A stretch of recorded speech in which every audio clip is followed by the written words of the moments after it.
السلام عليكم، مرحبا بكم معايا. اليوم ان شاء الله غادي نشارك معكم الطريقه ديالي في المسمن اللي كيجي مورق وهشيش كما كتشوفوا معايا.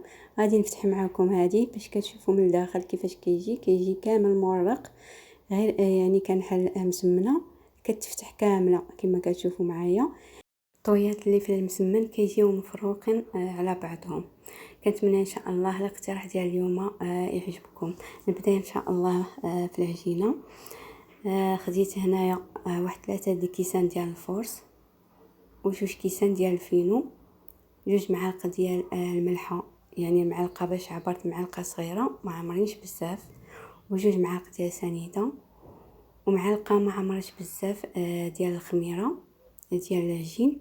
وغادي نجمع بالماء على حسب الجو. الا كان الجو سخون كنجمع غير بالماء من الروبيني. الا كان الجو بارد كنجمع بالماء دافي. والقوام ديال العجينه يكون شويه يعني قاصح، ماشي بحال العجينه ديال الملوي.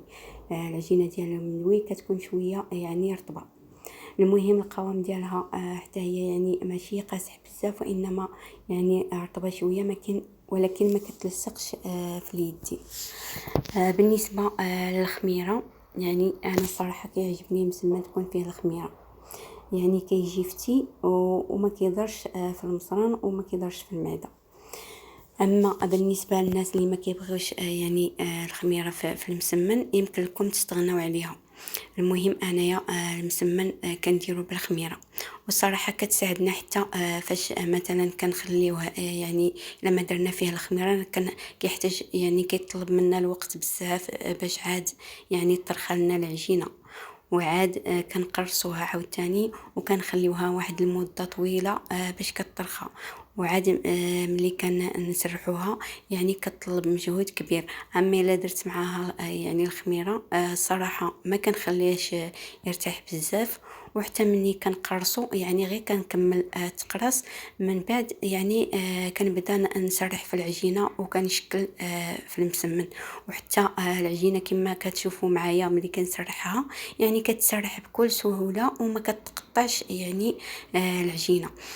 صافي بعد ما يعني قرصت العجينه وخليتها يعني غير كملتها كما قلت لكم. صافي بديت يعني كنشكل في المسمن، كنسرح كل كره بوحديها بالزيت، وكندهن بهاد الخلطه اللي درت فيها 2 معالق ديال الزبده اي نوع، ذوبتهم وزدت عليهم 2 معالق ديال الزيت و2 معالق ديال الفينو ولا الدقيق الكامل. انا هنا هاد المره درت معاهم الدقيق الكامل. صافي يعني كندهن وكنجمع الطويه المعروفه في المسمن كما كتشوفوا معايا، غير يعني اللي كيخلي انه يجي يعني مورق كما شفتوا معايا في الصوره هو هاد الخلطه اللي درت فيها الزبده والزيت والفينو. يعني ما كتحتاجوش انكم تعزلوا كل حاجه بوحديها. هاد الخلطه كتجي الصراحه زوينه، وحتى الطريقه ديالها يعني ما كنقويوش في الماعن، هذه فيها الفينو وهذه فيها الزبده وهذه فيها الزيت، يعني كما كتشوفوا معايا وسهله. يعني كنوزعوا الخلطه فوق الوجه ديال المسمنه بهذا الشكل اللي كتشوفوا معايا. كندهنها كامله وكنطويها الطويه اللي معروفه، يعني كنطوي بها المسمن. صافي وهكايا يعني كنستمر حتى كنكمل الكميه ديال المسمن اللي عندي. النهار يعني مثلا اللي كنعجن واحد الكميه كثيره يعني ودايره خميره في العجينه، ما كنقرص كامل العجينه في مره واحده، يعني كنقرص غير شويه بشويه وكنطوي يعني وكنسرح واحد الكميه ديال العجينه وكنطويها. من بعد عاد ملي كنطيب عاد كنبدا يعني كنهز في العجينه الاخرى وكنقرصهم يرتاحوا غير واحد شويه، وعاود كنقرص الوحده بالوحده، يعني كنطيب وحده وكنجمع وحده ولا كنطوي وحده وكنعوض بها هذيك اللي طيبتها حتى كنكمل الكميه اللي عندي. خاصه اذا كان الجو سخون، يعني اذا كنا في يامات الصيف يعني كما كتعرفوا يعني العجينه كطرخه دغيا. بعد ما سرحت واحد النص ديال الكميه ديال العجين، يعني سرحت غير النص ديالها وطويتهم، بديت كنطيب ومن بعد عاد كنهز وحده هكايا وكنعوض بها اخرى، يعني حيت يعني هاد الايام كان شويه جو سخون ف يعني ما سرحتش العجينه كامله وطويتها، يعني كما كتشوفوا معايا سرحت غير واحد النص ديالها وطويتهم.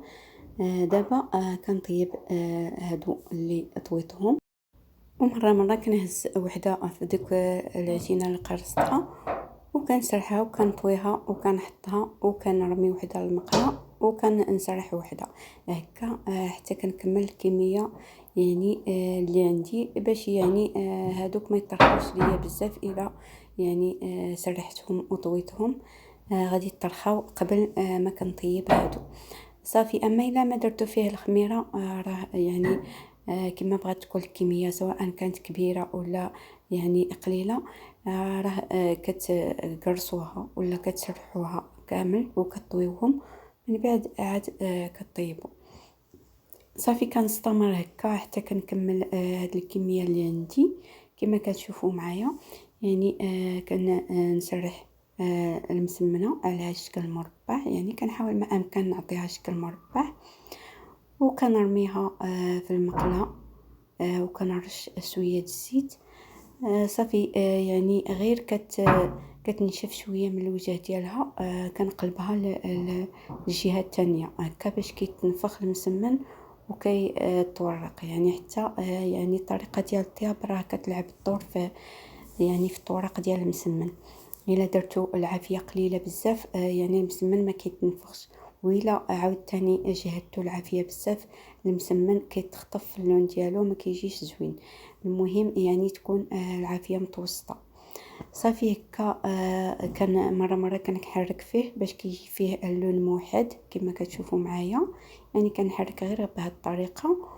وملي يعني كنحس بها انه يعني راه تحمرات وخدات اللون يعني الذهبي في الجهه الاخرى كنقلبها للجهه الثانيه هكا باش كتحمر وكتاخذ واحد اللون موحد صافي. كنستمر هكا حتى كنكمل الكميه اللي عندي. وصراحه يعني كيجي المسمن يعني زوين مورق وكيجي فتي يعني بالخميره، يعني كيعجبني انا بزاف. والمهم يعني كيبقى لكم نتوما الاختيار، يمكن لكم يعني تجربوا وعاد تحكموا كيف ما يمكن لكم يعني تستغناو على الخميره وديروا الطريقه ديالكم المعتاده ولا يعني العجينه ديالكم المعتاده. غير ديروا هاد الخلطه هي اللي كتخلي المسمن انه كيجي مورق. كنتمنى ان شاء الله الاقتراح ديال اليوم يعجبكم، وطبعا تجربوه لانه يعني الواحد الا جرب حاجه عاد كيتاكد منها. بعد ما كملت يعني الكميه ديال المسمن في الطياب هذا هو الشكل ديالو النهائي. رافقته المهم بهذا الشيء اللي كيتكل به المسمن، سواء الفرماج سواء يعني العسل، كل واحد اشنو كيبغي. كاينين الناس اللي كتبغي الحلاوه بزاف وكاينين الناس اللي كيبغيو يعني المالح. وصلت النهايه ديال الفيديو.